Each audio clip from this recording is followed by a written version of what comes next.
I'm trying to mute. Right, we're live according to this, Nick. Okay. Well, that was fun and games. Oh yeah, that was an understatement. Let us know if you can see and hear us, because yeah, there's been a stress peak in Wales. Stress is an understatement. Can somebody please say something in the chat, just so we know we're live, and then we'll get started. Yes, hi, great. Okay. Now we're both on. Guys, I'm sorry. I really, really, really, truly am sorry for that mess up, and I'm sorry for everyone who hung about and wait for the mess up. Can we just say a huge thanks? Is that your son? Yeah, Cameron. Yeah. A huge thanks, Cameron. He took all the flack there. He did take a lot of flack off me. I get stressed very easy. I can't help it when I'm not in control. It's all part of the condition. Yeah. But thanks, Cameron, if you're still there. Appreciate it. Thank you, love. Right, so we'll start again. Hi, guys. Welcome to a video with Nick from Nic and Andrea Hills and myself, Walter O'Neill from AntiquesArena. We're going to have a little chat on all things depression. Indeed. Good to see you again. I think the most obvious one is the stress related to lack of control. Very evident at the moment. It can be a trigger. Stress was a trigger in my past, certainly. No, I don't know. We haven't got any structure for this, guys. We haven't really discussed how we're going to talk through it. Some of you may have seen a video I did with Margaret. I know you have, Edward. I also posted a link to that video in my last chat, so quite a lot of people will have seen it. Yeah, so yeah, I guess we're going to just discuss, really, from my point of view. I wanted to do this again because I was really impressed with you being able to talk about it. I know how difficult it can be. I know how difficult it was for me. The time I went on Margaret's channel was the first time in my life I'd openly talked about the issues I suffered in my... Thankfully for me, it's mostly in the past, although I don't think you ever actually get through and over depression. I think it stays with you. But things are a lot better for me now. But that was the first time I was ever able to openly talk about it. So I think it's important. So thanks for the opportunity. That's all right. So when did depression start with you? I can see the beginnings of it when I was in my mid-teens, 13, 14. It all started then. It's hard to... I don't think there was any reason for it, but it was just... yeah, I don't know really what started it off, but it got really bad for me when I was at art college. And the triggers for me were that I was in a situation I didn't want to be in. I was struggling to be somebody I don't think I was. I felt I had a lot of pressure on me to succeed, and all of those things that sound very sort of glib and stereotypical, but it was true. And I got myself into a mess, shall we say. We'll go into the details maybe in a bit, but it all culminated when I left art college. And I was in the middle of a nervous breakdown by that point. And yeah, I struggled to find my way out of it, but I did eventually. Can I ask you? Yeah. Now, I suffered with depression. Obviously, my biggest thing with depression was my life-changing injuries now with the army, and how my life changed. But I had bullying and everything in school, and I'll go into that maybe today or maybe another video. I had severe bullying in school, took the wrong direction with the wrong crowd, things like that. When did you actually know you were depressed? Because, you know, I was depressed for years, and it wasn't until I was almost suicidal I actually realized there was something wrong. I didn't know. It was only with hindsight I could look back and say, wow, I was suffering with depression for a long time. I didn't seek help.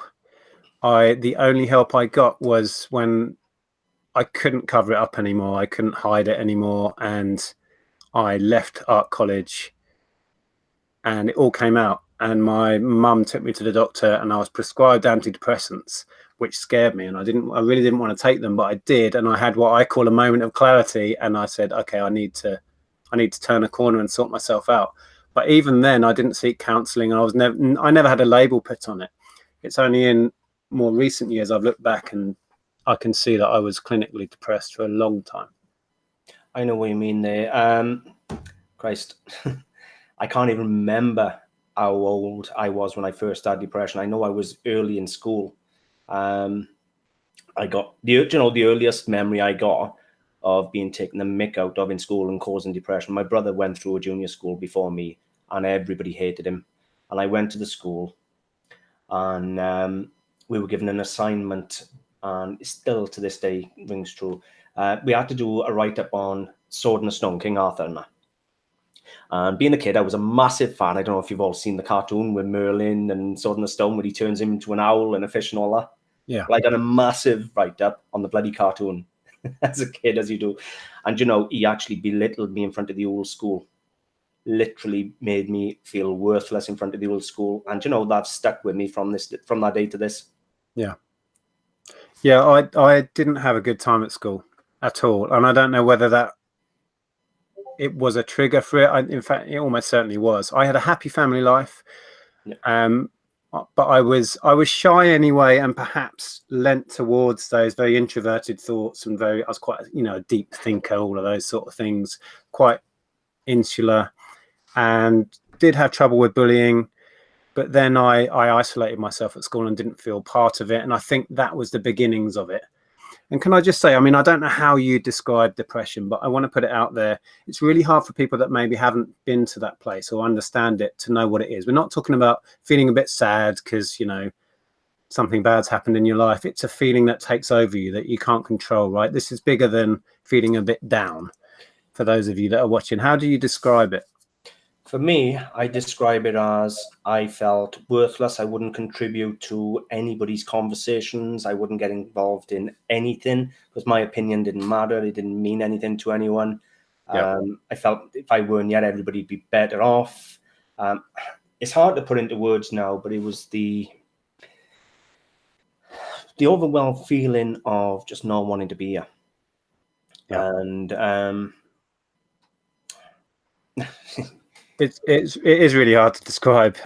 I relate a lot of it to self-esteem. That phrase kind of sums up how I see it, because at my worst, I thought nothing of myself. I thought there was nothing about me that was worth anything, which was so far from wrong. Nobody should ever feel like that, but that's what depression does. It eats away at your sense of self-worth, and your confidence goes, and your belief in yourself and who you are. All of that went for me. And I know exactly what you mean there. And once that starts to go, it's a downward spiral, because you feel worse and worse about yourself. You don't like yourself. You have you don't think anyone else cares about you or what you're up to. And it's crazy looking back, because I had so much support from my family. I had a great group of friends, and I watched that video that I couldn't join you on last time. I watched it back. So many things you said were just like bombs going off in my head. I was relating to so many things, and I wrote down some of them. And a big thing, my biggest mistake when things started to get really bad for me at art college, was I isolated myself. I think you said things that really that I related to. I stopped going out with my friends. I stopped having a social life, and that's when everything accelerated downwards for me. I'm not as lucky as you. When I went through school and things, and I was being bullied, as I said, I went off on the wrong direction with the wrong crowd. Believe me, I left school with nothing, no qualifications, no nothing. We spent our time drinking under a bridge. I was in the wrong crowd. And you know what? I lived in fear the whole time. They were my friends. I was just there for them to have, I don't know, a pet, if you like. That's the way I was back then. So I didn't actually have support and people to turn to. And I was always embarrassed about everything. So I wouldn't talk to the family. Believe me, I had very little support. So in that sense, I'm very jealous of the support you had. The irony of it is, as I said, I never spoke to anyone. I at one point, it got so bad, and I've been to the place you've been to, where you describe not seeing the benefits of not being here anymore. Let's say I've been to that place where I've thought through how I could end things, right? Let's not go into too much detail, but I know exactly what you mean. it's the crazy thing is there, especially with the light of what you said, I had that support network. I just never thought it was there for me. You see what I mean? And stupidly, I didn't realize I was depressed. I didn't realize I was having a mental breakdown. I just thought, this is what everyone else is dealing with. Just deal with it. Just deal with it, Nick. You know, don't bang on about it. Don't tell anyone. Just get on with it. Get your head down and deal with it. That's all I used to tell myself, you know? Do you know, it's not that easy though. I've been there. I remember as a kid sitting in the window in my mother's house, just looking out. Everybody would be down the fairground, and you know, I wouldn't have the confidence to get out of the bedroom and go down the fairground and actually interact with people. It's not as easy as just saying, "Get up and do it." You know, I know exactly what you mean. It really isn't. No. And like I said, that a turning point for when it got really bad for me was I stopped going out. I stopped socializing, and yeah, all of my problems accelerated at that point because I had no reference point. I was just trapped in my head at that point. I would sleep most of the day. I stopped going to college. I stopped going to lectures. I would sleep through the day so I could avoid people. I would get up at night and I would walk. I would walk on my own for hours. I don't think I've ever shared this with anyone. I would just walk with my own thoughts from sort of midnight through to sunrise, come home and go back to bed. We think when we're at our worst that we just want to be alone, but that is actually the worst thing for us, because I spent years alone, and I mean years. And you know, I actually forgot how to interact with people, and it is a skill that you actually can forget. Yeah, absolutely.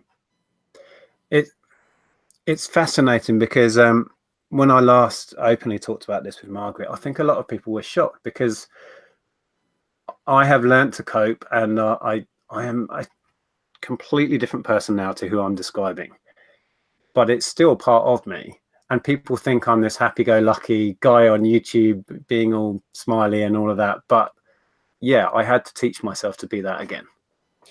Do you know, I had more than a few people actually message me after my last couple of videos, and you know, nobody understands how hard they were to actually put out and sit here and talk and be honest. And the only reason I done it is at the moment we're in the time where male suicide is at the highest it ever is, because people can't talk, and it is just socially unacceptable for men to talk about how they feel. That's the only reason I done it. And obviously there was a few people in the groups, your group, my group, that were suffering, and I thought, you know what, I'm going to share my story. And I didn't go into details. There's a lot of stuff that it's too curling, to be totally honest with you, that I could have shared that I withheld. Mm-hmm. But the only reason we're doing it now is in the hope that somebody gets some sort of help. Yeah. I lost my chain there a bit, I think. No, I think you said it perfectly. And I had a similar thing. Again, I don't know if that video is going to be linked in this, but the chat I had with Margaret, we both had, Margaret and I, lots and lots of messages from people who just thanked us for sharing, really, and thanked us for relating what we went through, and the fact that certainly for me, there's light at the end of the tunnel. That's the point I want to get across in this, that I've been to a place that's as dark as I could ever imagine being, and there was a life after that. And as you're describing, I mean, look at yourself now. You've got a successful business. You're a family man. You have come through the other side. I know it's not easy. That's the point I was actually trying to get at just now. When I got off thread, I actually got contacted by a few people who said, "Why are you depressed?" And I haven't actually got through my depression. I battle my depression every day of my life, even now. Yeah. And they actually asked me, "Why have I got a right to be depressed when I've got a successful business? I got a beautiful partner, I got a baby, I got children, we got a home." And truthfully, when you looked at it like that, I have no right to be depressed. But I've had it all my life, and I can't shake it. But you don't need the thing is, and I think this is where people don't understand depression. You don't need a reason. There doesn't have to be a reason why you're feeling down. Depression is a mental illness. You could be the most successful person with, you know, a wonderful job, loads of money in the bank, fantastic house, and there are many, many rich, successful, wonderful people that you think have everything that are struggling with depression. You know, I can name one straight away off the top of my head who brought me joy all through my childhood, all the way into my adult life. Robin Williams. Robin, I knew you were going to say, yeah. You know what? I loved every film he ever put out. He was one of my heroes. And he actually done a film, I think it was Patch Adams, where he went into a psychiatric hospital, come out the other side. I'm not sure if it was Patch Adams. And he wanted to be a doctor to help people after seeing what people were going through. Yeah. And then he ended up taking his own life through depression. Yeah. But it is a huge misconception that, as people may have said to you, you've got a successful business, you're doing what you love, you have a family that you love, you don't have any reason to be depressed. And that is so missing the point. Anyone who says that, let's be 100%, they don't understand depression. No, it's a mental illness. It's like if somebody had a physical illness, they don't say you have no right to be suffering with cancer. And it's relatable to that. It's a mental illness that you don't choose to have. No, the only downside is with it is, to be honest with you, almost untreatable bar for counselling and drugs. And I've done both. I spent 6 months in Whitchurch Hospital. After I came out of the forces, I actually went into Whitchurch Hospital 5 days a week as a day patient for psychiatric treatment and drugs and everything. And believe me, the drugs didn't work for me. Mm-hmm. Can I just read out some bits in the chat? Yeah. Before we carry on. People are sharing some important stuff. Let me scroll back. Where was I? Let me just go back a bit. The Veranda Files is in and says, depression and suicide are in my family on my mother's side. I'm very sensitive to the signs in myself and catching it, and can catch it early, which is so important. If you can understand the signs in others and see it. Karen says, my husband suffers from SAD, so winter time is tough for him. Glad the weather is getting better. Yeah, seasonal affective disorder is a big one. George is in.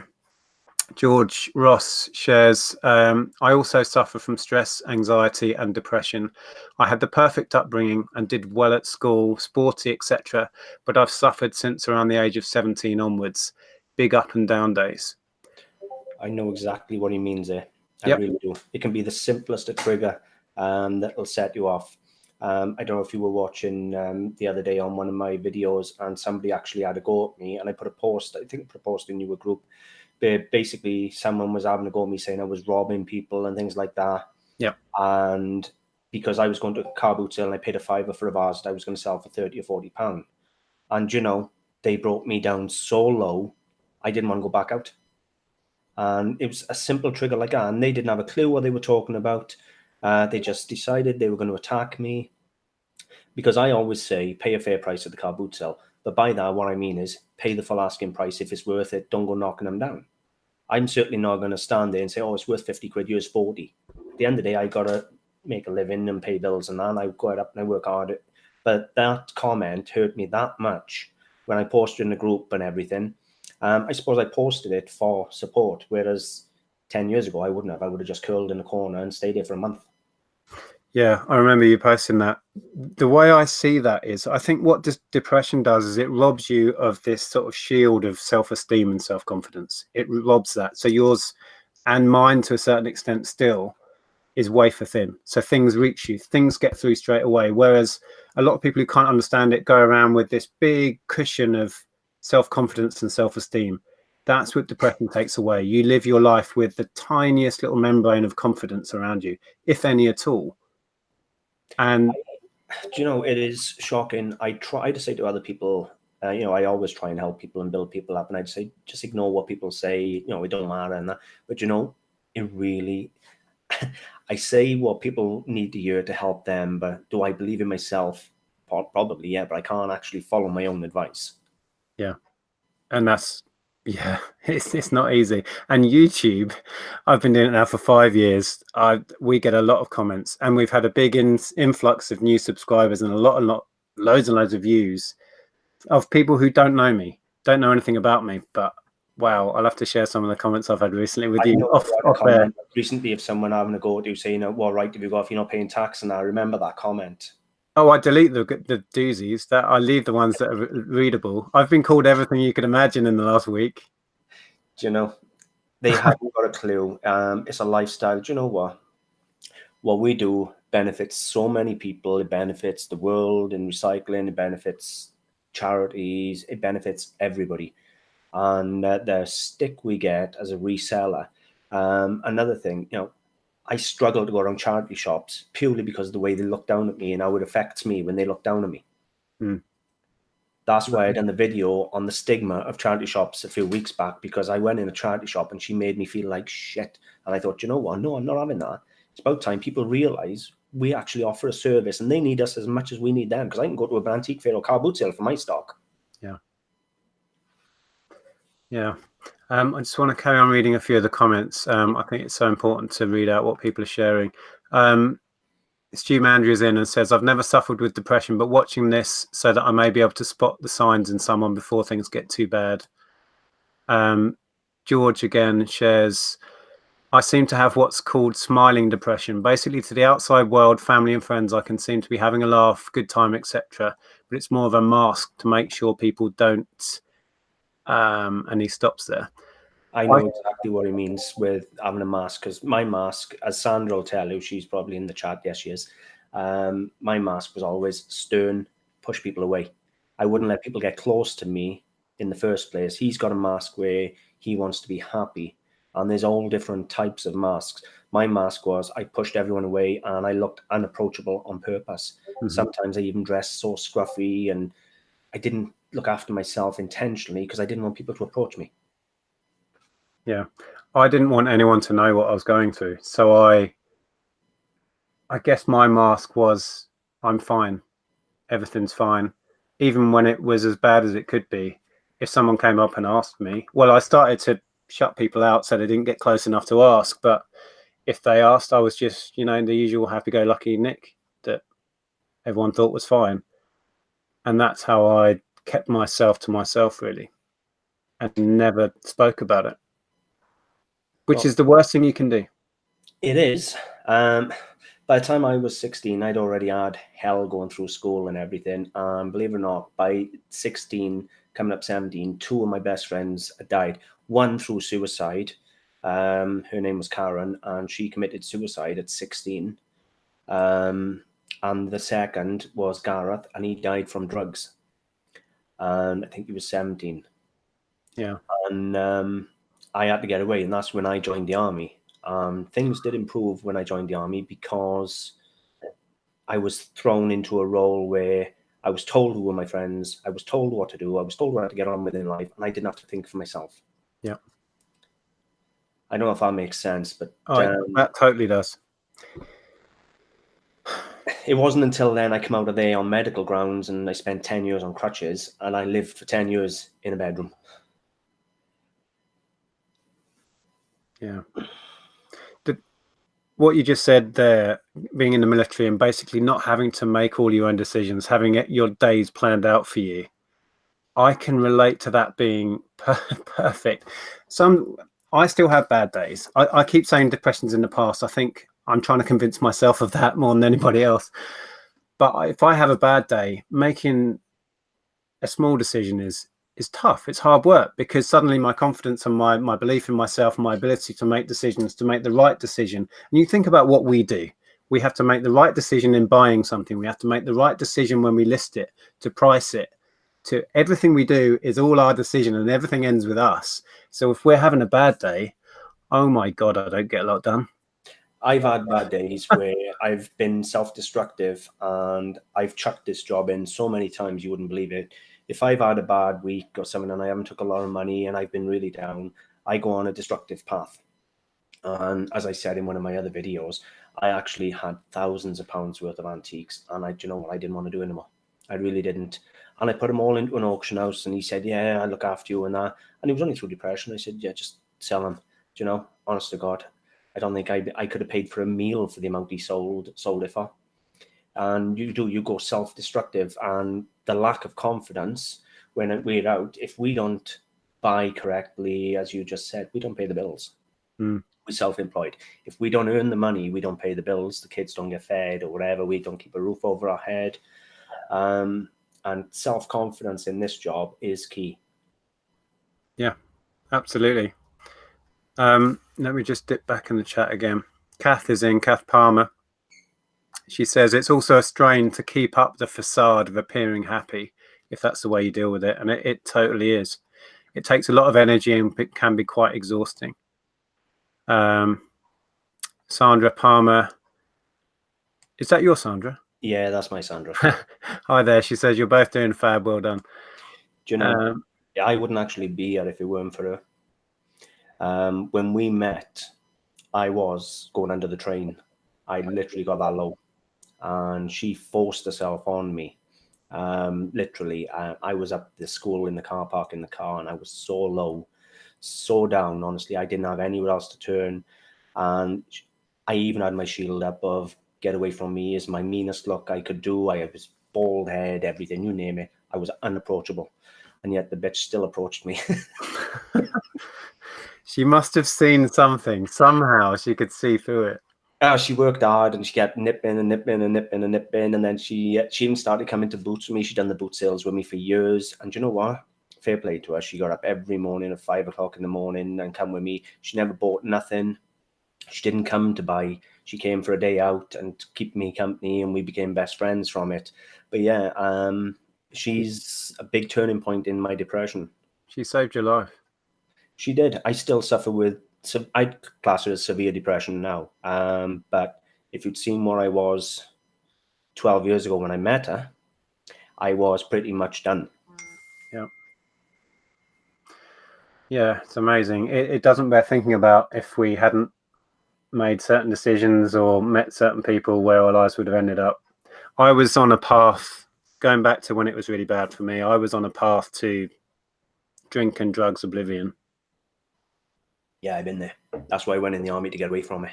I literally, by 16 or 17, I was close to liver failure with drink and drugs and everything else. And as I've said already, I left school.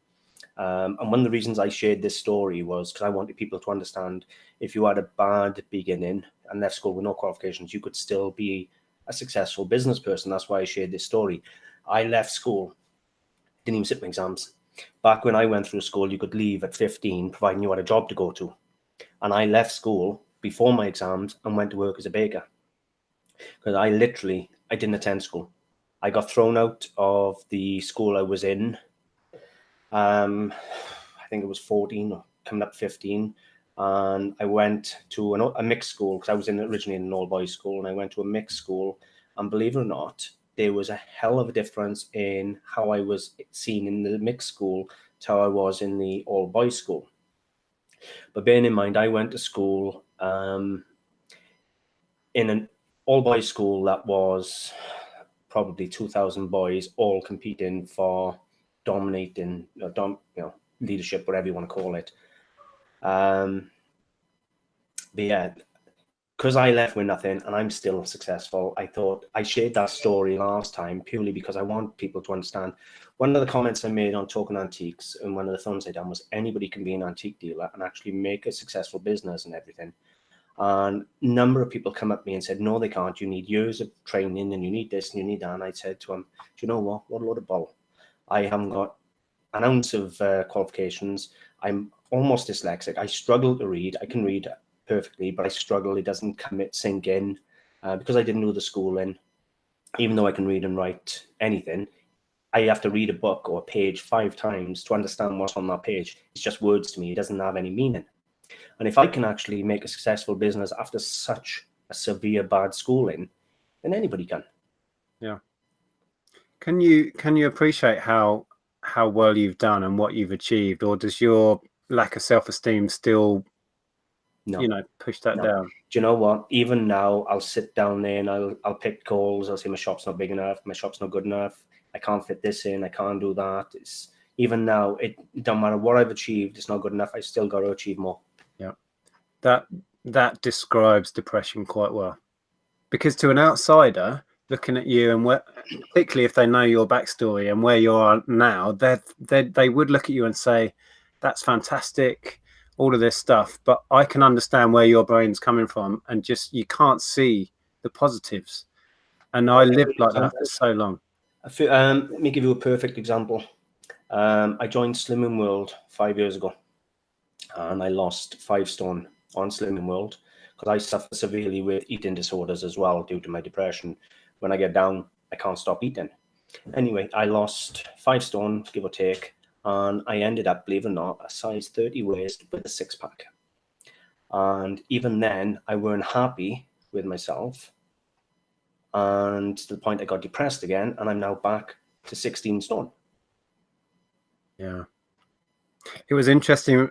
Like I said to you, I watched the last video that unfortunately I couldn't join in because we had the family bereavement. But when I watched it back, you were saying that you piled on the weight and eating was a thing for you. Conversely, with me, I didn't eat.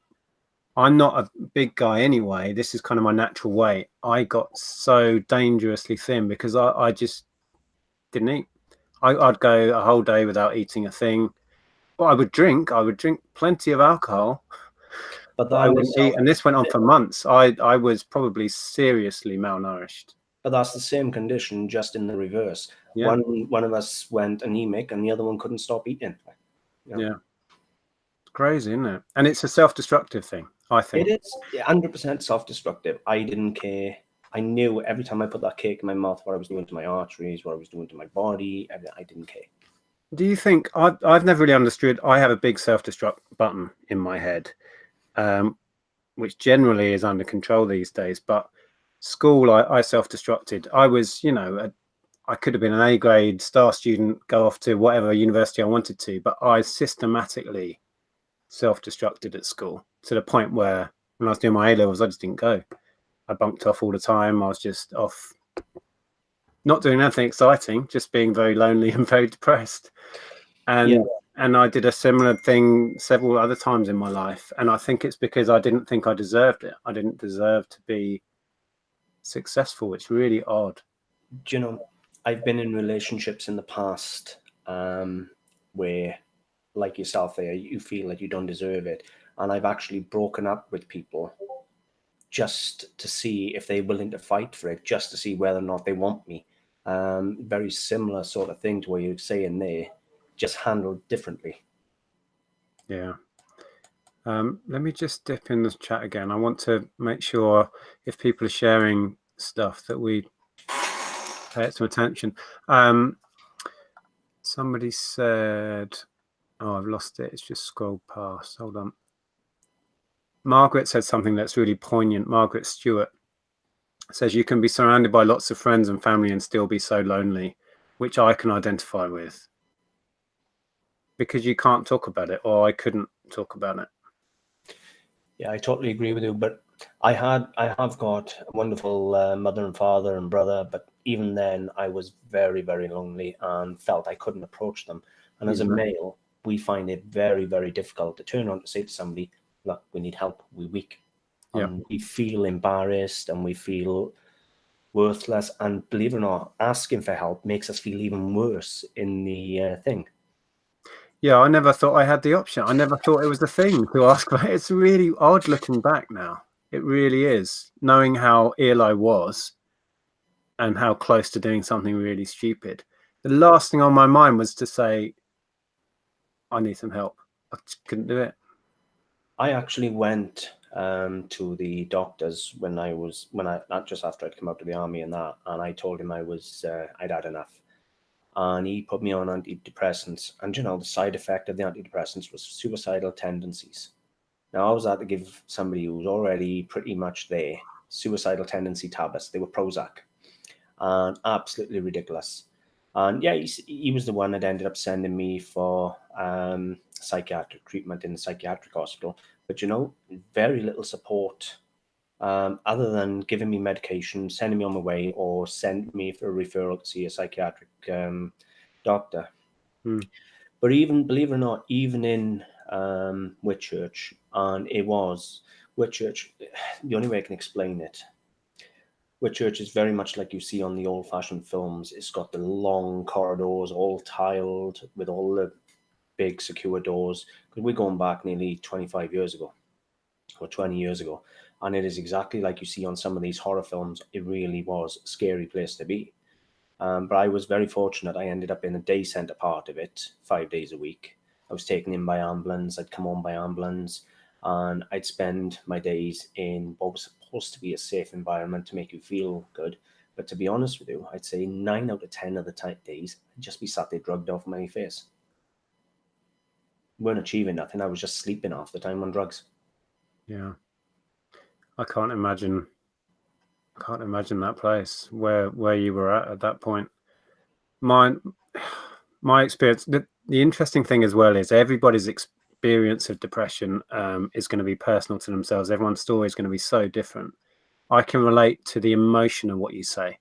I can't relate to most of what you just described because I never went through that system. Do you know, it's the scariest thing you'll ever do. And do you know what was even scarier was after spending the 6 months there, I didn't want to leave. Yeah. You became institutionalized then. I did. It was what I knew. I felt safe there because I wasn't approached unless it was by a doctor or something. It's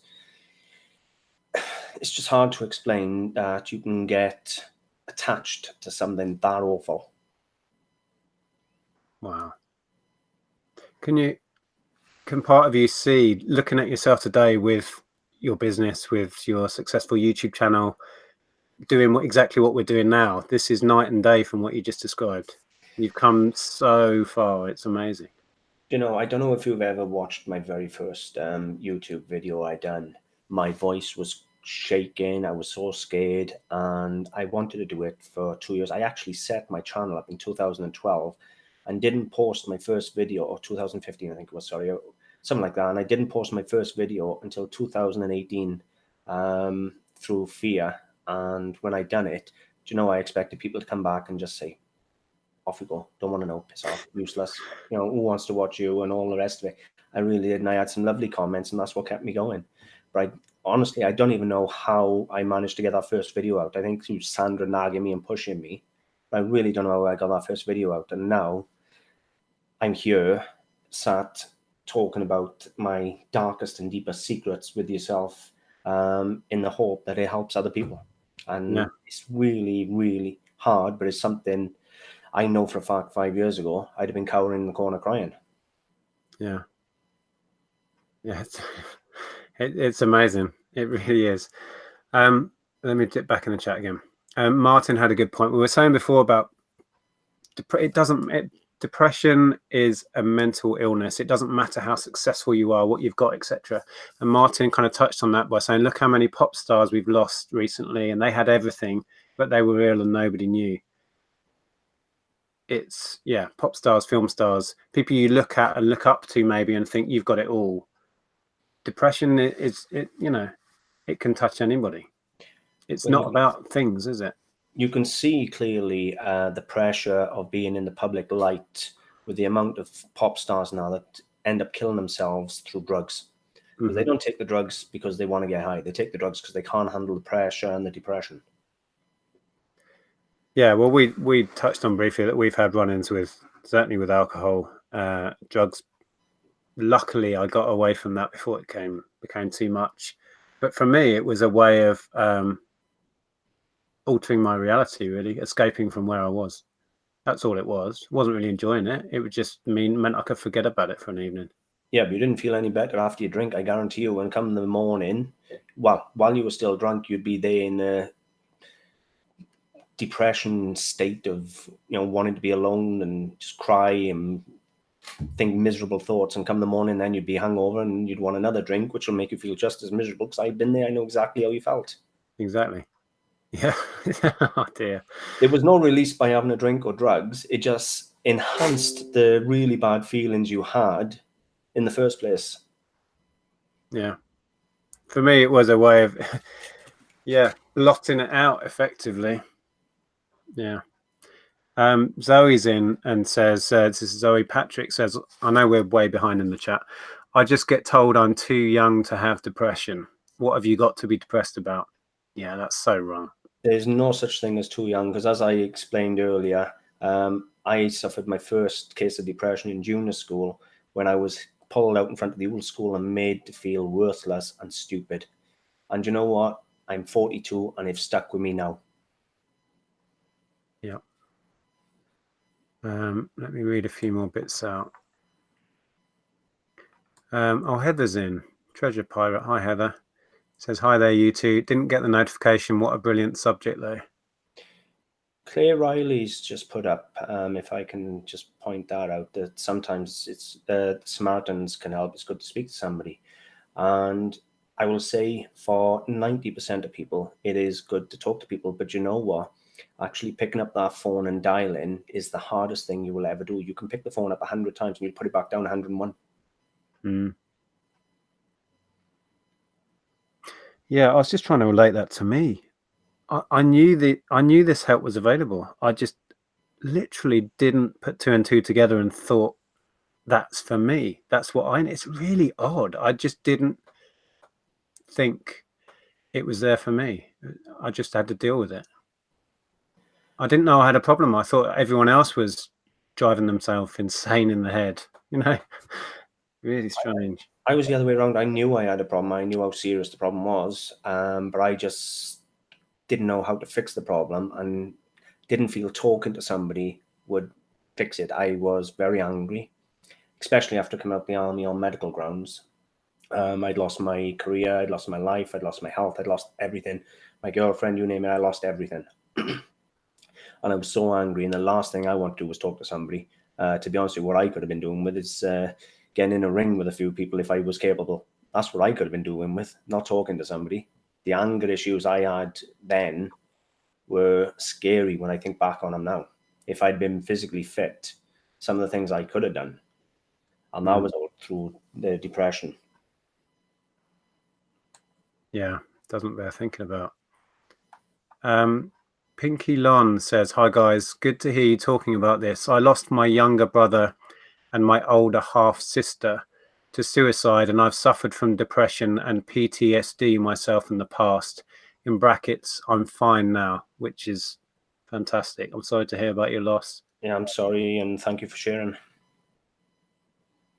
I mean, you touched on it at the beginning that suicide in men, I don't know the exact figures, but it's one of the highest causes of death for certain age groups, and it's not talked about. It really isn't. It was actually on the radio last week that suicide for men this year is the highest it has ever been. To the point I watched it was a Comic Relief the other day, and you know what? They had me in tears. They had a section there in the after 10 section, and there was a man walking on the beach, and he explained his story how he started walking out into the sea. And I think he was watching his phone or something, or listening to the radio or something like that. He was, and he was walking into the sea to just go swim off and drown. And an advert come up for one of these call things, like similar to the Samaritans, to phone in and talk to people, and it actually saved his life. He actually phoned in then at that moment while he was in the water. But it goes to show how bad men have it before they actually look for help. Yeah, I saw that very same clip. I was watching Comic Relief. We always do. Yeah, that was powerful. It was very powerful. I mean, I'm in tears. Excuse the language, guys. Sorry. Yeah. Adrian is in. Mr. Diggs. He says, I guess the hardest part is to admit you have a problem. I never have admitted in the words, and the words have never come out of my mouth, but deep down my demons sometimes rule me. I think identifying, for me, just realizing that I was dealing with something and it wasn't just the norm was the thing for me. Like you've described, Edward, that it was very different for you. You knew you were battling with depression or however you described it back then. I just thought everything was going tits up and I should deal with it. It's really strange. And I only looking back can say I was struggling with mental health. To be honest with you, I knew that I had to get on with things and try and fix things. I just didn't know how. No.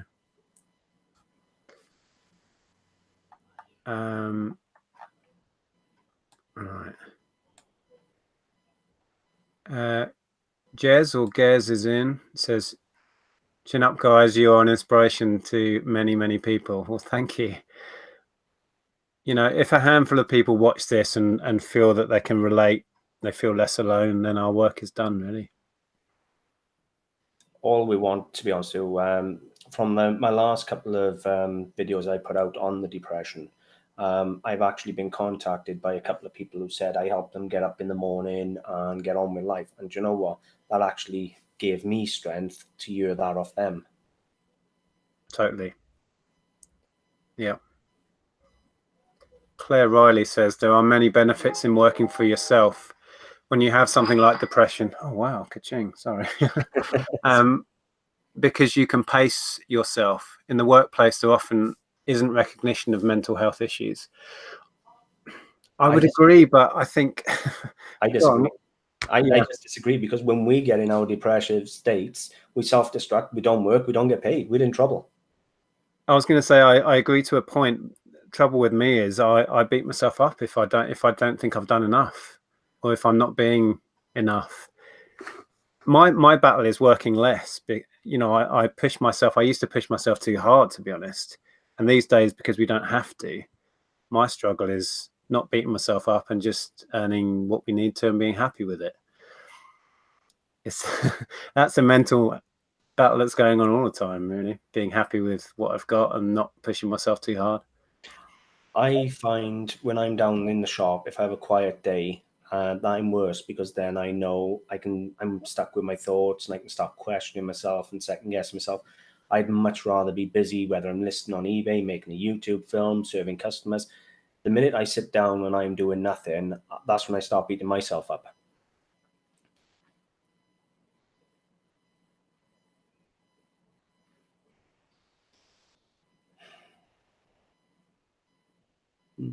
It's it's an hard one. It really is. I don't know. Did you lose me? Sorry? I think I dropped out of the stream then. What did you say? I dropped off the stream. Yeah, did you say anything before, or did you just lose? No, I was busy trying to get back in. All right, no problem. Sorry. I was just saying, you know, keeping busy for me is a major must, because if I'm sat on my own, or if I'm not busy, then I'm constantly second guessing myself or beating myself up or running myself down, because believe me, I am my worst enemy. Yeah.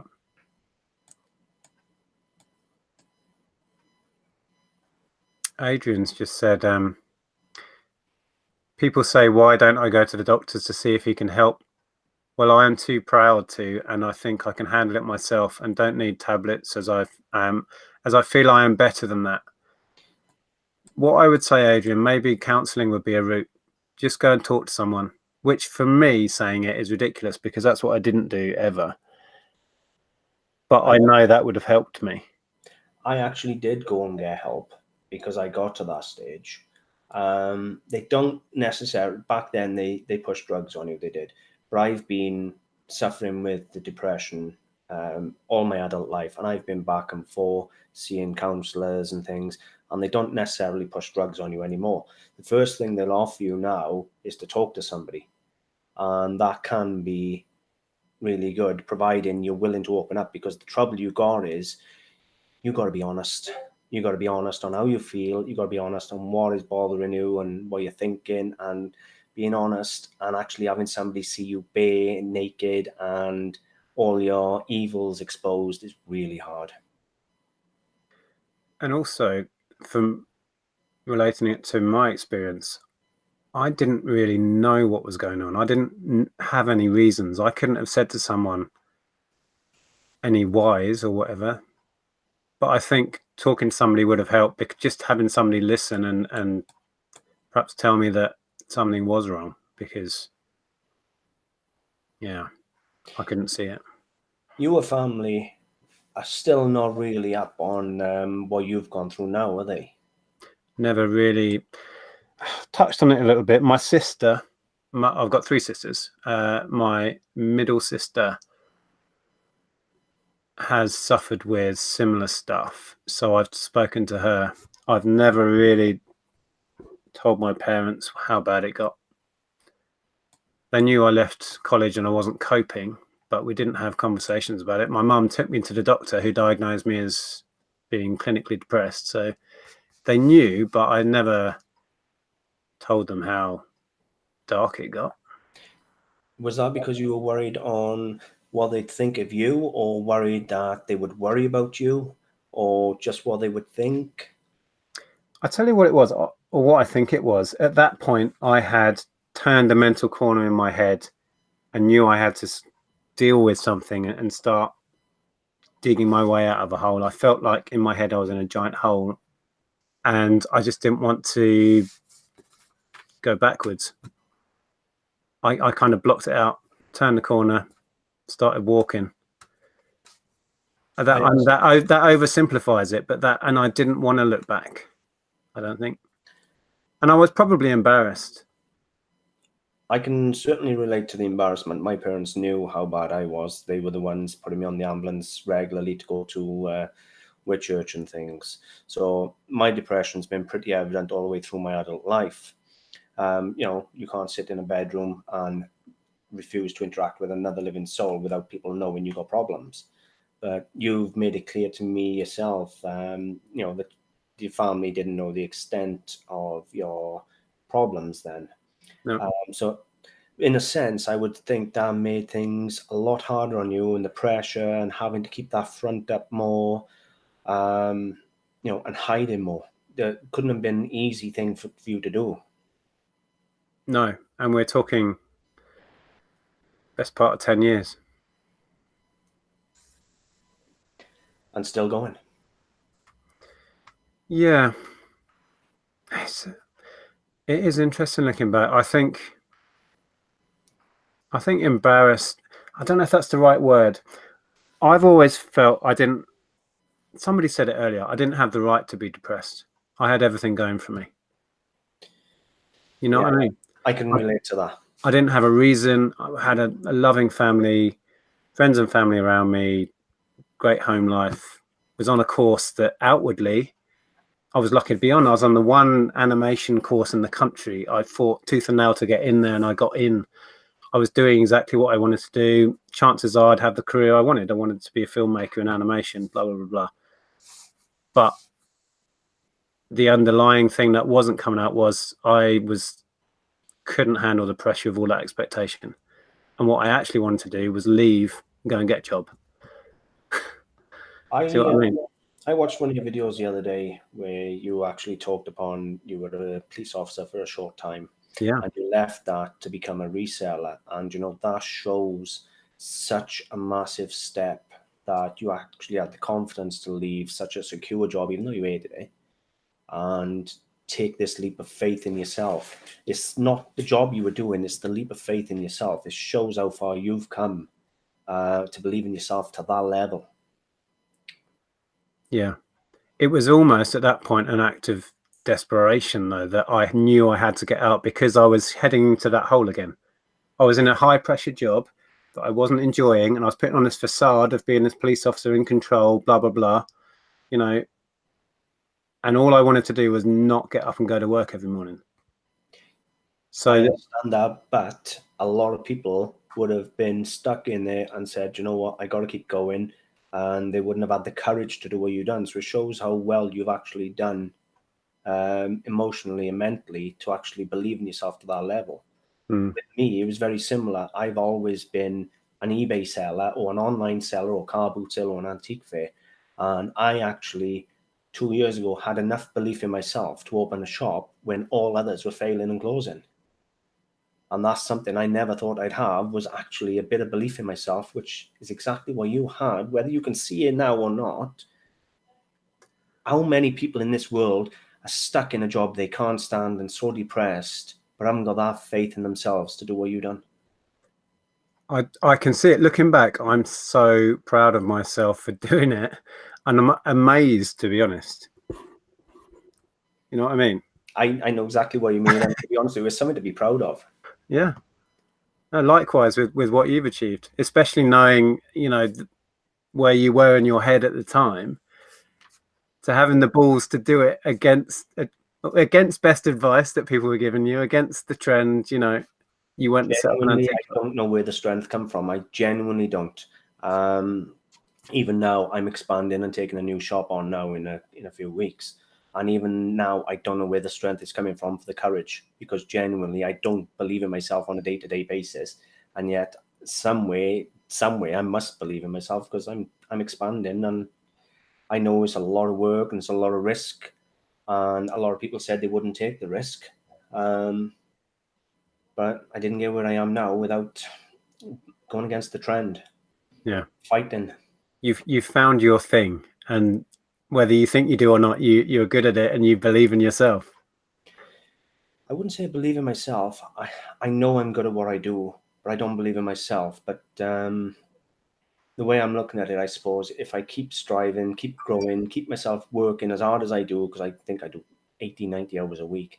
If I keep working, then I don't get time to think, and another 10 years will go and I'll be successful. And then I can look back and think, well, at least I didn't sit in a depression slump.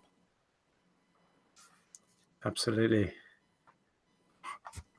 Let me dip in the chat again. Can I just say, before you actually move on into the chat, just want to comment on Dorothy. I've just seen by there, she's just said thank you, and then she's learned a lot from me, and she's glad she's coming on the journey. Do you know, Dorothy's been there.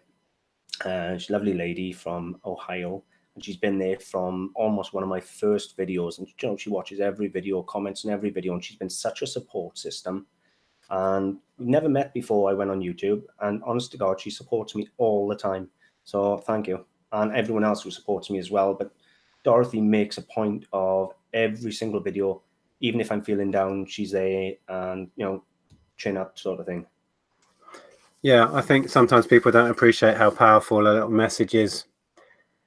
A message of support for what we're doing, or just checking up if we're okay.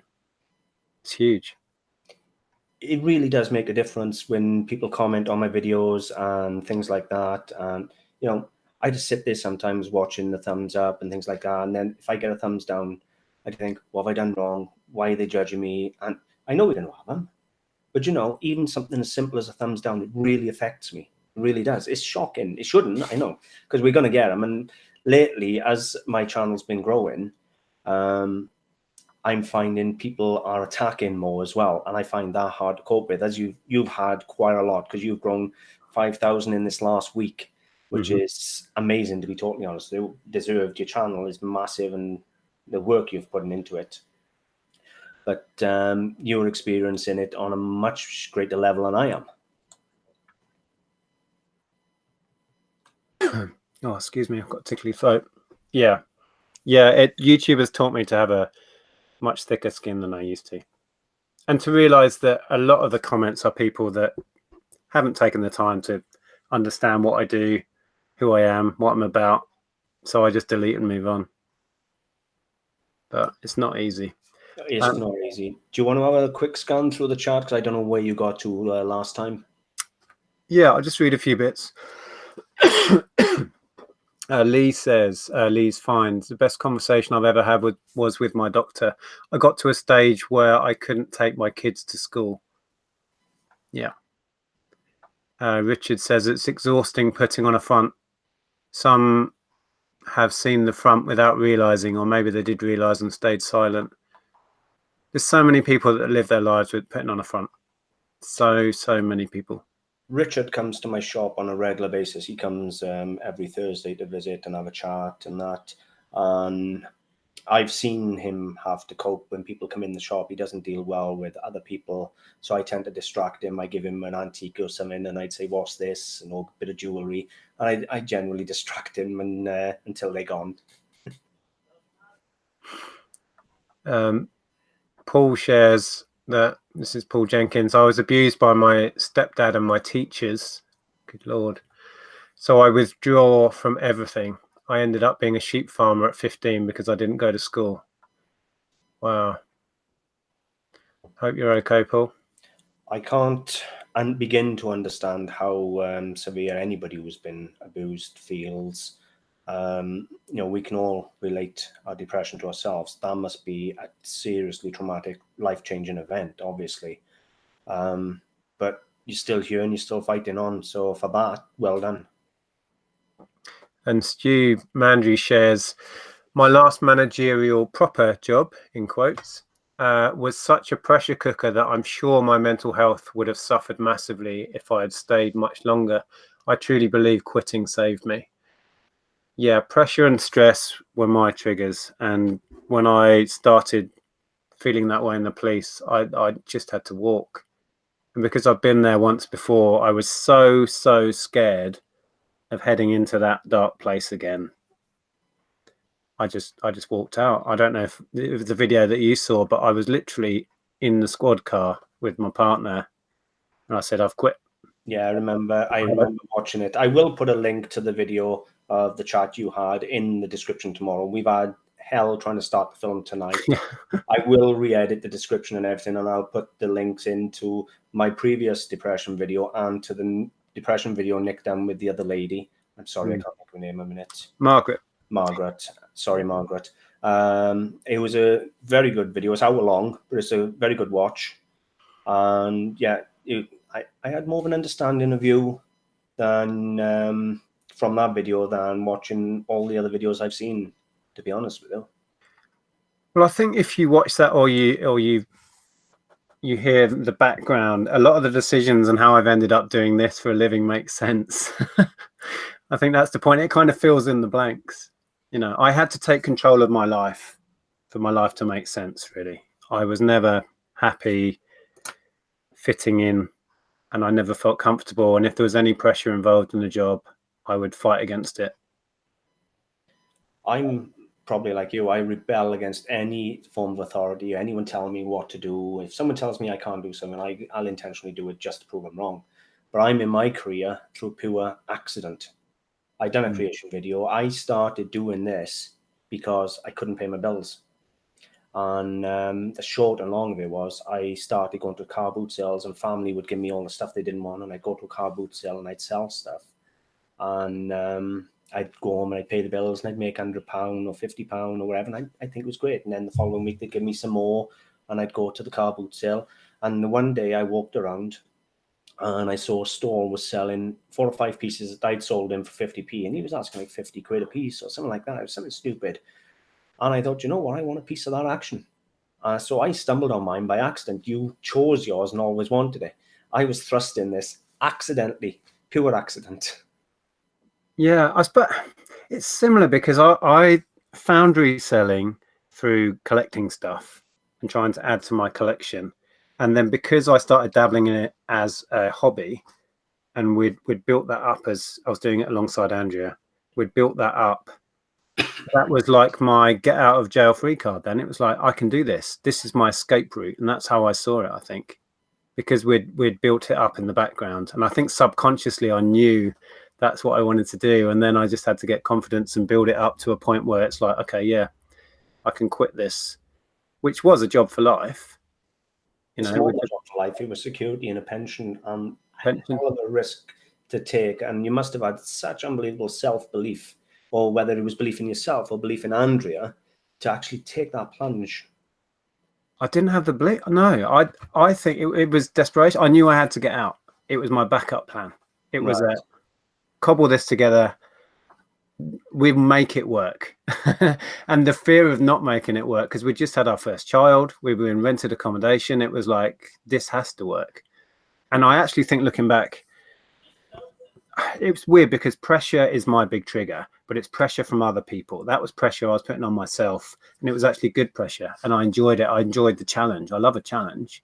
But if somebody else was leaning over my shoulder saying, Nick, you've got rent in 2 weeks, you need to sell X amount of whatevers, that would have stressed me out and sent me into a downward spiral. But because I made the decision myself, and it was something I chose to do for myself, I don't know, it's hard to explain, but I was happier with it that way. There's a lot of pressure and stress, but good stress. You know, I can handle stress. It can be the world's worst disaster out there, and do you know what? I keep my cool, I keep my head, and I can go out and I can deal with it. But yet, something as simple as trying to do a live stream earlier that failed, and we had to redo it. I was having a nervous breakdown, as you saw off camera. I'm panicking and flapping and freaking out, and I can't control it. And I tried explaining to my boy. He's there saying, you don't understand what I'm doing and this and that. And I was trying to explain to him, you don't understand. I can't help getting this stressed when something goes wrong. And I got people waiting for us to come live. People had waited 20 minutes, half hour, and then it come time to go live, and it all failed. And that pressure build up, I couldn't take the pressure build up. And then I started having a panic attack. And he just couldn't, at 19, he couldn't relate to that. No. And I'm grateful he couldn't relate to it. So obviously I've protected him well enough. But you saw a glimpse of how stressed and worried I got over something as simple as the camera not working. Yet it can be a car crash down the road there. I can be down there, I'll be the first one there, and honest to God, I can deal with it with no problem at all. Level head on my shoulder. You can say to me, I need £3,000 next week, and I'll go, right, I need to do this, and I can do it. Certain things I can deal with, and certain things I can't. And when it involves other people, the sheer volume of pressure. Do you know, if I'll give you an example, a simple example like this. If I say to somebody, I'll be there 9 o'clock, I'm there at 8:30, because if I'm there 1 minute past 9, I can't handle that pressure. Really? Wow. It is interesting, isn't it? We're such complicated creatures. We really are. Bargain Buster has a great question I just wanted to touch on for a sec. Yeah. He says, question, do people think that reselling could make depression worse, as it is a lonely job at times, or is it good because it's not high pressure, no boss moaning at you, and not too stressful? What are your thoughts quickly on that one? Well, as you know, or may not know, from my last video, I talked about how when I was doing the reseller job, the first 10 years of doing this, I isolated myself. And you say, how can you isolate yourself when you go around a car boot sale with hundreds of people? And it is easy. I used to walk around the car boot sale, and the only words would be, how much? And that was it, or please and thank you. I was always polite. But I'd go up to a stall, I'd say, right, how much, please? Give them the money and walk away and say thank you, and that was it. I wouldn't talk to a soul. I'd drive there on my own. I'd drive home on my own. I'd deal with it on the computer. And then Sandra started coming with me, and she used to start talking to people, and she'd say, oh, this is Edward, say hello to him, and she'd force me to talk. So the reselling business, to a degree, is bad because it allows us to inwardly hide, but it's also a choice. It's not a choice, that's the wrong word, because I didn't choose to be inward. I felt I couldn't approach people, but with her help, I now go to the car boot sale. Forget the element from the YouTube where everybody knows me now. A few years back, before I was doing YouTube, everybody'd know me on a nice way, and they'd all say hello, ask out what I've bought, and we'd have a cup of tea now and again at the end of walking around. And that was all due to Sandra actually talking to people when we were walking around, because dealers used to run away from me. They wouldn't come near me. I told you, I made myself unapproachable. I looked rough. I looked almost as if I'd just come out of a psychiatric hospital with a bald head, and I looked rough, trust me. So it's not so much the job is the problem. We can isolate ourselves in any job. I isolated myself in this job. And when we come home, we isolate ourselves on our computer. We do our photographs and listings, and we don't interact with nobody. But it's what you want. And you can do that with any job, to be honest. You bury yourself and bury your head in the sand. Sandra forced me to talk to people. And we'd go up to antique dealer stalls, and she'd start bloody talking. I mean, I used to look at her and I'd scowl. And I'd say, what the hell are you doing? I don't want to talk to people. And she never gave me a choice. She was a pain in the ass. But do you know what? Now I go around and I say hello to people. And Ali, one of the nicest men down in Bessemer, he's a Muslim man. And you know what? He comes over to you every morning and gives you a hug, asks how you are, how's the family, and asks how your day's been. Every morning. He's the loveliest man you'd want to meet. And now I talk to people. So it's not the job. I could have buried my head in the sand in any job in the world. I really could. And it's how you hide and how you choose to be isolated. We choose, even though we can't help to the choice, we don't have a conscious control over it, we choose to be isolated. And it doesn't matter what job it is. The reseller job, do you know what? I've made more friends in this last 2 years since I've been on YouTube and talking to people at car boot sales and things than I've ever had in my life. I went through all my childhood and I didn't have friends. When I was older and I had money after the army but no health, I was buying my friends. I'd take them out and buy all their drinks, and I just thought I had friends. Believe me, I got friends now, and I've never had friends. So it's not the job. No, I mean, it can be isolating in that you sometimes end up, if you're working from home as we are, just not seeing other people. And depending on whether you like things like that, that can be a positive or a negative. But I'd echo what you said, that the community that's grown up around the YouTube channels and the Facebook groups has been so good for me. It's been so good for my confidence. And most people that I talk to on a regular basis are now online friends, but they're real friends. They're not just online friends. They are genuine, real friends. Yeah, I agree with you. I have people actually text me and ask how I am off YouTube and send lovely messages and just say, do you know what, I really enjoyed your video, thank you, and hope you're okay and everything. I've had people asking how the baby is. For the first time ever, next week I'm coming to a reseller meet, and I would never have done that. Yeah, Andrea, I didn't realize you were going. Andrea said that would be fantastic. Yeah, I'm coming. I'm not staying. I'm coming up on the Saturday. I'm not drinking. Very rare I drink anyway. And I'm driving home Saturday night. But I'm coming up for the day. Fantastic. I just quickly want to say, and then we'll read a few more comments out. The second part of that question was, or is it good because it's not high pressure, no boss moaning at you? The main reason I ended up doing this was taking back control of my life. And for me, that's it really. That's why I do this. It's not that I'm a control freak, but I need to feel safe and in control. And that's it for me. It's hard to explain, but that's worth all of the stress that does come with earning your own living and not knowing how much I'm going to earn from month to month. It's all worth it for me. You know, I agree with you 100%. This not having to answer to anyone else and putting your own effort in and knowing what you get out of it, what you put in, and you're working for yourself. All of it, there is a lot more pressure, believe it or not, working for yourself, I think, than working for someone else. But you haven't got the arsehole boss treating you like dirt. Well, you've got with the arsehole boss treating yourself like dirt, but you know what I mean. But yeah, it is different types of pressure, but you still get pressure in this job. Definitely. Oh, wow, we've missed so much chat. So I'm just trying to, there we go. Let me read out a few more. I don't know how long you wanted to keep streaming. I mean, I'm fine to carry on. I'm all right for now. Okay. Let me read out a few more comments. I don't want to miss anything that people are sharing that's important. I'm not sure where I was.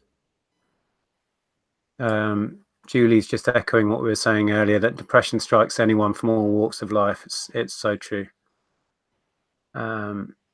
Martin says, you are right. Drink or drugs just amplify the feelings. David says, we're doing amazing. Well, we're just two blokes trying very hard to articulate things. If it's working, fantastic. Megan is in. Hi, Megan. Says, what you gentlemen are talking about is so important. Thank you. I'm suffering with this right now. Some people listening need to know it's okay to get help. Absolutely. And it sounds so flippant and easy saying it's okay to get help. But I went on for years and years and I nearly didn't come out the other side because I didn't ask for help. And that's why the suicide rate is so high in men. Men find it hard. They can't. They're too embarrassed. It's like the saying they used to use with women, don't let your embarrassment kill you, where you don't go and have a cervical cancer screen, or a man with prostate cancer screen, you let your embarrassment kill you. It's exactly the same with depression, believe it or not. If you don't get the help, you're letting the embarrassment of being depressed ruin your life. Do you know what? We may still be breathing, but I can guarantee you I was walking dead for many years. Yeah.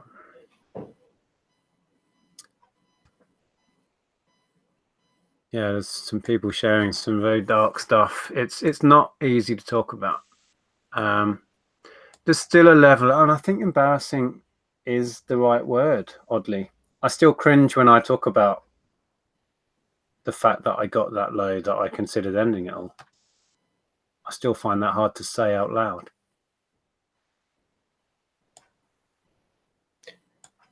Because looking back, it was so incredibly selfish, but I just didn't think anyone would give a damn, which is ridiculous. But that's where I was.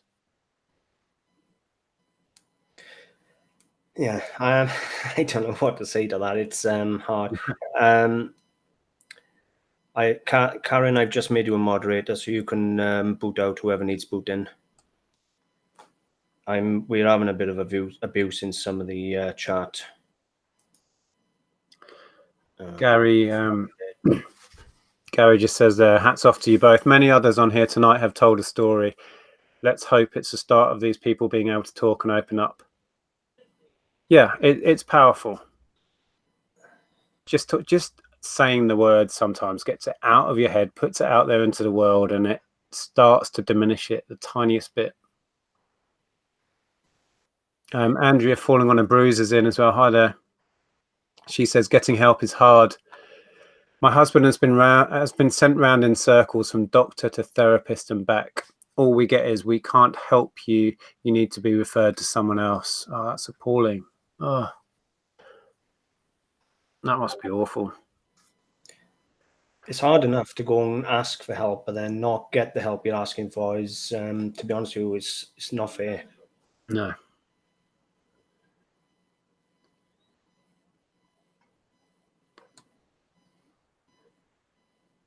Okay. As Sandra's saying, she didn't realize how much of a pain in the butt she is. She knew. Trust me, she knew.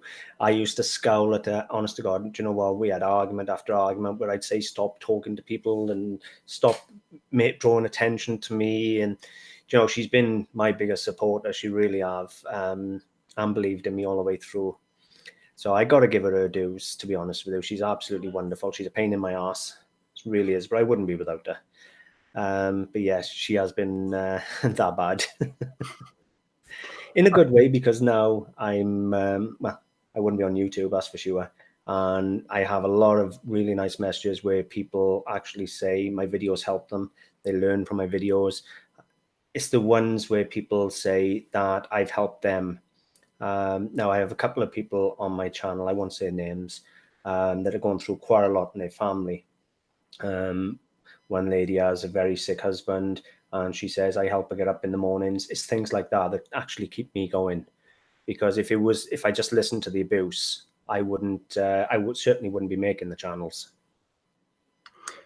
Yeah, that does get easier. I know I've spoken to you about this, but tuning out the people that your messages aren't for, essentially. You know what I mean? It was after talking to you, I just block them now. Yeah. You're making your videos for people that want to watch them, not for those that want to come on and knock you down so they can bugger off. Okay, should we think about wrapping it up? I think my dinner will need reheating, which is fine. Yeah, I've got a couple of plans in mind. We'll get together in the next week or two. I got a couple of collab videos outside of depression. You can host the next one. Okay. But anybody, honestly, feel free to, if you want to carry on the chat in either of the Facebook groups, I'll certainly answer any texts I can while I'm awake. Yeah, let us know if you're watching this after the fact. If you're watching this on replay, just drop us a message below. Let us know what you thought, because we'll read those and hopefully reply to you. I reply to every message. I make it a point. If somebody's taken the time to write to me, at the moment I'm lucky I don't have that many texts that I'm overrun. But at the moment I make a point of I answer everybody. I might be slow getting to it, but I answer everyone who takes the time to actually comment. I think if they can take the time to write to me, I'll answer them. So I'll definitely get back to everybody who writes on the video.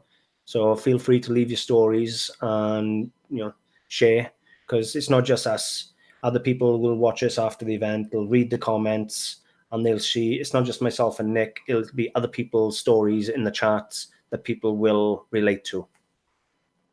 Yeah. I'll just read a few more that are coming in before we wrap this up. Yeah, that's fine. South London Reseller says, thanks for the chat, guys. I try not to admit my depression. I throw myself into work. You two are an inspiration on how far you've come. So thank you for that. And Andrea goes on to say, we've been doing it for 19 years, trying to get help for a husband. I think we're talking about here. He's agoraphobic too, so never leaves the house, spends all day in a bedroom with curtains shut. I just hope you can get the help you need. I mean, that's horrific. 19 years you've been battling with that. I actually can relate to that because I spent years in my bedroom with the curtains closed, just watching films. Honestly, the amount of films I could spool off every line. So I can understand how severe things are for you, and I really do hope things get better. But that is something I can relate to. I know how bad that is. Hitman UK actually says there, Nick, you don't know this, but you saved my life. I mean it, in capitals, he puts. I was in the darkest place financially, and then when I found your vids over a year ago, I am now doing better. You have saved my 3 kids. Good Lord. Isn't that exactly why we do the videos? As you just said, you do the videos to help other people and to inspire other people. And let's be honest, if you were getting that reaction from thrift videos and things, hopefully this video will help someone. Yeah, it's really hard to thank you so much for saying that. It's so hard to process that. I sent shivers down my spine. I don't know how to process that. That's amazing. Thank you. Getting emotional. I was gonna okay. I honestly think you and Andrea are absolutely amazing.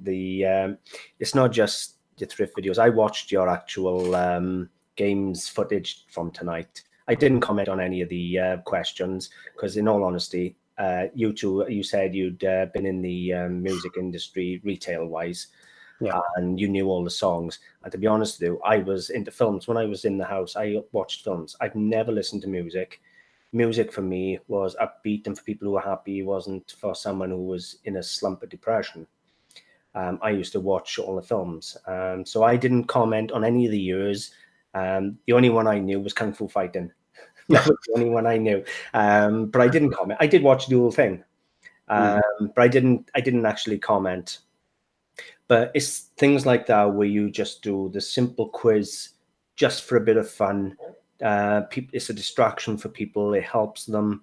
And people like that who can't get out, who are stuck in their bedroom, can actually watch if they choose to and have a laugh. We even interact because it's easier to talk on text on a keyboard or on the computer when people can't see your face. And if they start getting nasty, you can turn it off. You have more confidence.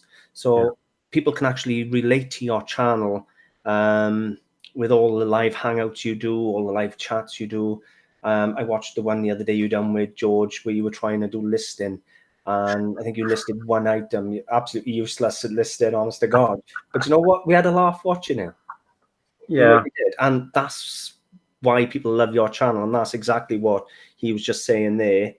That you saved his life purely because of how much joy people get from watching your channel. It's not about jumping up and down like some of these YouTubers and gamers and that. It's real life. We all try to get along, be friends, and just be happy and interact with each other. And that's enough for some people. Yeah. I've got no words. Right, I think we'll wrap this one up. We could literally talk all night, Edward. I think we know that, but we'll have to draw a line under this one. I think we'll revisit this at some point because there's a need for this sort of stuff. I think it helps us and it helps others. So I will be doing, I'm going to do a full story. My last video, I hid a lot.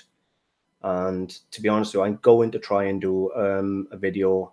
It may take me a few months to get it done.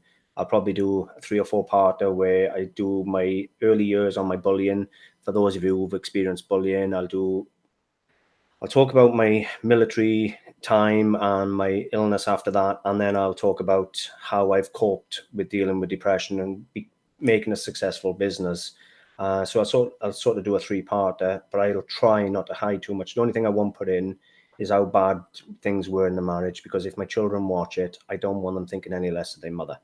So that's the only thing I won't put in, but I'm going to make a video that covers basically my depression throughout my whole life, because I'm one person who suffers with depression and has done all my life.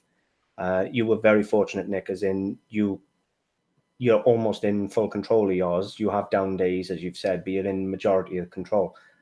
I still have no control. I still battle, as I've said on previous films.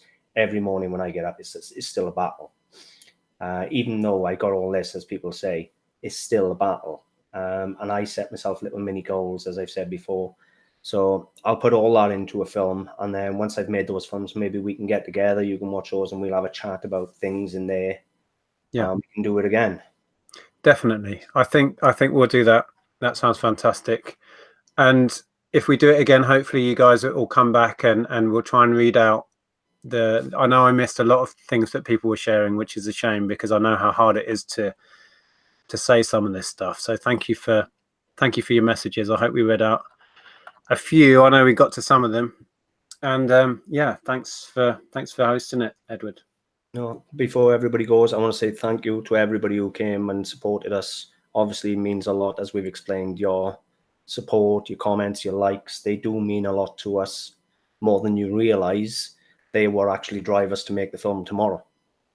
So I'm grateful for everybody who've come and watched and commented, and grateful for you, Nick, for taking the time. I know you had the live chat earlier and the comp or the quiz. So I'm grateful because you had like 5 minutes to have a drink, freshen up, or whatever else you want to do. But really, you had 35, but it's just the way it worked out. It's a pleasure. I wouldn't have missed it, mate. I think it's important what you're doing, and just look at the messages that are coming in now. It shows if you've ever, thought about not sharing this, show you how important it is. Okay, so I think we're going to leave you there. Guys, thank you very much for watching. Don't forget links to Nick's previous video about his whole story, links to my previous videos, link to Nick's channel is going to be below. I think it is already. So go check that out. If you don't follow Nick, which you probably do, he's massive at the moment. You really will. You'll enjoy the channel, guys. So Nick, thank you very much, and thank you all for coming. Pleasure.